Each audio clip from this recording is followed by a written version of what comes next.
চব্বিশের ভোটের আগে জোট ইন্ডিয়ার গঠনে গুরুত্বপূর্ণ ভূমিকা ছিল সিপিএমের প্রয়াত সাধারণ সম্পাদক সীতারাম ইয়েচুরির। ভোটার তালিকার সার্বিক সংশোধনের হাত ধরে এখন ফের প্রাসঙ্গিক হতে চাইছে জোট ইন্ডিয়া। উদ্যোগী রাহুল গান্ধীও দিন কয়েক আগে নিজের বাসভবনে রাহুল নৈশভোজে ডেকেছিলেন জোট ইন্ডিয়ার নেতাদের। হয়েছিল বৈঠকও, ছিলেন সিপিএমের বর্তমান সাধারণ সম্পাদক এম.এ. বেবিও। নৈশভোজের সেই বৈঠক জানান দিয়েছিল অভিষেক বন্দ্যোপাধ্যায়ের সঙ্গে নৈকট্য বেড়েছে রাহুল গান্ধীর। প্রশ্ন উঠেছিল ২৬-এর ভোটে কি একসঙ্গে লড়বে কংগ্রেস তৃণমূল? কার্যত সাইনবোর্ড হয়ে যাওয়া প্রদেশ কংগ্রেসের বর্তমান সভাপতি শুভঙ্কর সরকারের মুখে একটাই কথা, ২৯৪ আসনে প্রার্থী দেবে কংগ্রেস। দলের প্রাক্তন প্রদেশ সভাপতি অধীর চৌধুরী দলকে কার্যত দিয়ে রেখেছেন হুঁশিয়ারি, যদি জোট হয় কংগ্রেস তৃণমূলে ভাবতে হবে তাঁকে অন্য কিছু।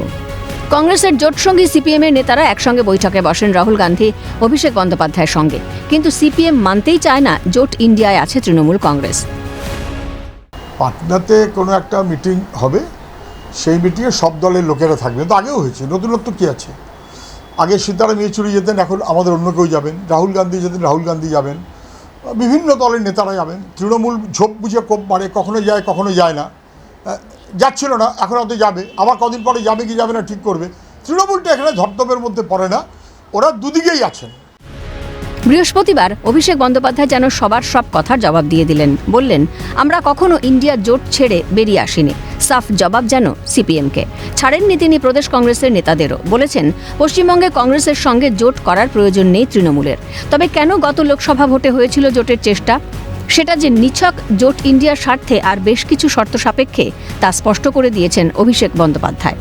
স্পষ্ট হলো, দেশ জুড়ে বিজেপি বিরোধী লড়াইয়ে কংগ্রেসের সঙ্গে পথ চলবে তৃণমূল কংগ্রেস। কিন্তু এই বঙ্গে কংগ্রেস সঙ্গ না পছন্দ অভিষেকের। তবে তাঁর কথাই যে শেষ কথা না, শেষ কথা যে বলবেন মমতা বন্দ্যোপাধ্যায় জানিয়ে দিয়েছেন সে কথাও। দিল্লিতে আরও কাছাকাছি এসেছেন অভিষেক রাহুল। এ রাজ্যের প্রদেশ কংগ্রেসের রাশ এখন নাকি কংগ্রেসে থাকা মমতাপন্থী নেতাদের হাতে। ফলে কংগ্রেসের স্বার্থেই কংগ্রেস যে তৃণমূলের হাত ধরবে আছে এমন সম্ভাবনাও। ২৬-এর ভোটে এক মঞ্চে দেখা যেতেই পারে মমতা বন্দ্যোপাধ্যায় প্রদীপ ভট্টাচার্যকে। মমতা বন্দ্যোপাধ্যায় চাইলে সিপিএম কি আদৌ পারবে সেই জোট ঠেকাতে? সীতারাম ইয়েচুরি নেই, গান্ধী পরিবারের কাছে আদৌ কি কোনো গুরুত্ব আছে এম.এ. বেবিদের? স্পষ্ট হবে অচিরেই। ক্যালকাটা নিউজ।